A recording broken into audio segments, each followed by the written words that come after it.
प्रमुख विपक्षी नेकपा एमालेको अवरोधपछि लुम्बिनी प्रदेशको प्रदेशसभा बैठक अवरुद्ध भएको छ।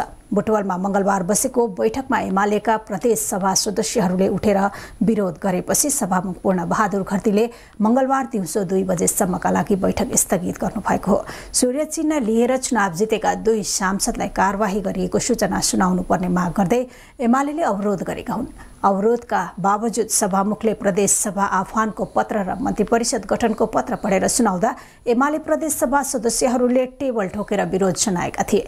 यसअघि एमाले लुम्बिनी प्रदेशका सांसद अजय शाही र विमला खत्री ओलीलाई पदमुक्त गर्न सभामुखलाई पत्र बुझाएको थियो। सूर्य चिन्ह लिएर निर्वाचित शाही र ओलीले पार्टी र संसदीय दलको विधान र पार्टीको निर्देशन विपरीत गतिविधि गरेको भन्दै पदमुक्त गर्न सभामुखलाई बुझाएको र अब कारबाहीको सूचना नसुनाएसम्म बैठक अघि बढ्न नसक्ने एमाले संसदीय दलका मुख्य सचेतक भूमेश्वर ढकालले बताउनुभयो।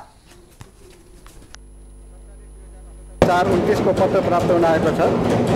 सो पत्रको पढेर बेहोरामा पढेर सुनाउँछु।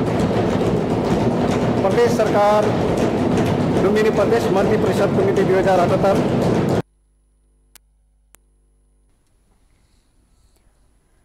शाही 2074 सालमा सम्पन्न प्रदेश सभा सदस्य निर्वाचनमा नवलपरासीको क्षेत्र नम्बर 1 खबाट सूर्य चिन्ह लिएर निर्वाचित हुनुभएको थियो भने ओली 2076 मा तत्कालीन नेकपाको तर्फबाट दाङको निर्वाचन क्षेत्र नम्बर 3 खबाट उपनिर्वाचनमा निर्वाचित हुनुभएको थियो।